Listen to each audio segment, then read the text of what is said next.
PSC നടത്തിയിട്ടുള്ള question പേപ്പറായിട്ടുള്ള 70/2025 എന്ന question പേപ്പറാണ് ഇന്ന് നോക്കാൻ പോകുന്നത്. ആദ്യത്തെ ക്വസ്റ്റ്യൻ, ചുവടെ തന്നിട്ടുള്ള സംഭവങ്ങളെ കാലഗണനാക്രമത്തിൽ ആക്കുക. ചുവടെ തന്നിരിക്കുന്ന സംഭവങ്ങളെ കാലഗണനാക്രമത്തിലാക്കുക. ഓപ്ഷൻസ്: ഗുരുവായൂർ സത്യാഗ്രഹം, ഈഴവ മെമ്മോറിയൽ, പാലിയം സത്യാഗ്രഹം, വൈക്കം സത്യാഗ്രഹം. ഗുരുവായൂർ സത്യാഗ്രഹം, ഈഴവ മെമ്മോറിയൽ, പാലിയം സത്യാഗ്രഹം, വൈക്കം സത്യാഗ്രഹം. Right answer option B. Option B ആണ് right answer. Ezhava memorial, Vaikom സത്യാഗ്രഹം, ഗുരുവായൂർ സത്യാഗ്രഹം, പാലിയം സത്യാഗ്രഹം എന്നുള്ളതാണ് കറക്റ്റായിട്ടുള്ള കാലഗണന ക്രമം. അടുത്ത ചോദ്യം നോക്കാം. ബ്രിട്ടീഷ് വൈസ്രോയുടെ എക്സിക്യൂട്ടീവ് കൗൺസിൽ അംഗത്വം രാജിവെക്കുകയും ഇന്ത്യൻ നാഷണൽ കോൺഗ്രസിൻ്റെ അധ്യക്ഷ പദവിയിൽ ഇരിക്കുകയും ചെയ്ത മലയാളി ആരാണ്? ബ്രിട്ടീഷ് വൈസ്രോയുടെ എക്സിക്യൂട്ടീവ് കൗൺസിൽ അംഗത്വം രാജിവെക്കുകയും ഇന്ത്യൻ നാഷണൽ കോൺഗ്രസിൻ്റെ അധ്യക്ഷ പദവിയിൽ ഇരിക്കുകയും ചെയ്ത മലയാളി ആരാണ്? Options: GP Pillai, K Madhavan Nair, Chettur Sankaran Nair, KK Kelappan. Right answer option C. Option C ആണ് റൈറ്റ് ആൻസർ. ബ്രിട്ടീഷ് വൈസ്രോയുടെ എക്സിക്യൂട്ടീവ് കൗൺസിൽ അംഗത്വം രാജിവെക്കുകയും ഇന്ത്യൻ നാഷണൽ കോൺഗ്രസിൻ്റെ അധ്യക്ഷ പദവി ഇരിക്കുകയും ചെയ്തിട്ടുള്ള വ്യക്തിയാണ് ചേറ്റൂർ ശങ്കരൻ നായർ. അടുത്ത ചോദ്യം നോക്കാം. 1900 ഏത് വൈസ്രോയിക്കാണ് രണ്ടാം ഈഴവ മെമ്മോറിയൽ സമർപ്പിച്ചത്?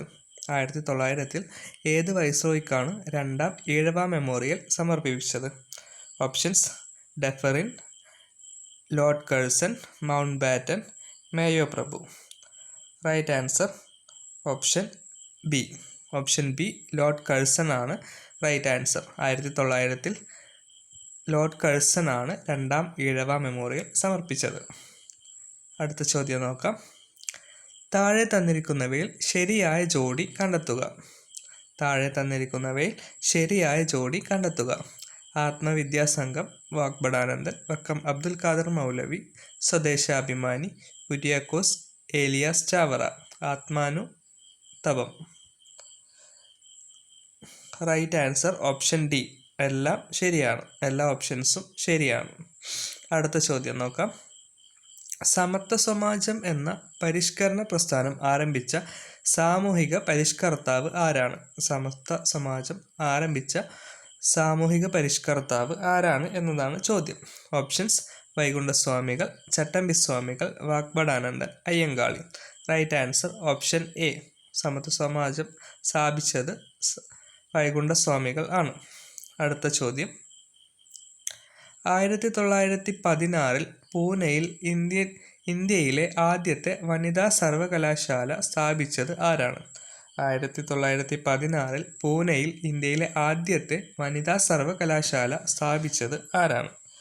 Options: Jyotirao Phule, DK Karve, Balagangadhara Tilak, Pandita Ramabai. Right answer option B, DK Karve. 1916 പൂനെയിൽ ഇന്ത്യയിലെ ആദ്യത്തെ വനിതാ സർവകലാശാല സ്ഥാപിച്ചത് DK കാർവെ. അടുത്ത ചോദ്യം നോക്കാം.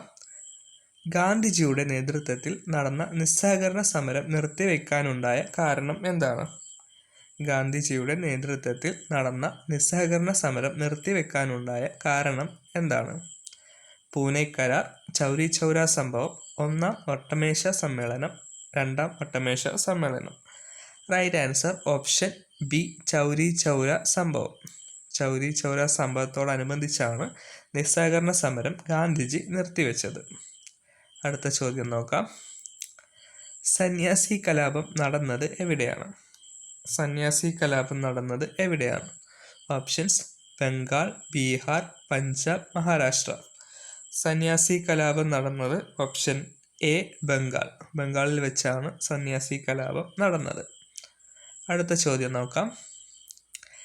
ഇന്ത്യൻ നാഷണൽ കോൺഗ്രസിൻ്റെ എവിടെ വെച്ച് നടന്ന സമ്മേളനത്തിലാണ് ക്വിറ്റ് ഇന്ത്യ സമര പ്രമേയം പാസാക്കിയത്? ഇന്ത്യൻ നാഷണൽ കോൺഗ്രസിൻ്റെ എവിടെ വെച്ച് നടന്ന സമ്മേളനത്തിലാണ് ക്വിറ്റ് ഇന്ത്യ പ്രമേയം പാസാക്കിയത്? Options: Kanpur, Bombay, Madras, Delhi. Right answer option B, Bombay. Bombay സമ്മേളനത്തിൽ വെച്ചാണ് ക്വിറ്റ് ഇന്ത്യ സമര പ്രമേയം പാസാക്കിയത്. അടുത്ത ചോദ്യം നോക്കാം. ഏഷ്യാറ്റിക് സൊസൈറ്റി ഓഫ് ബംഗാൾ സ്ഥാപിച്ചത് ആരാണ്? ഏഷ്യാറ്റിക് സൊസൈറ്റി ഓഫ് ബംഗാൾ സ്ഥാപിച്ചത് ആരാണ്? Options: Warren Hastings, M G Ranade, William Jones, Rabindranath Tagore. Right answer option C, William Jones. Asiatic Society of Bengal സ്ഥാപിച്ചത് വില്യം ജോൺസ്. അടുത്ത ക്വസ്റ്റ്യൻസ് അടുത്ത വീഡിയോയിൽ നോക്കാം. താങ്ക്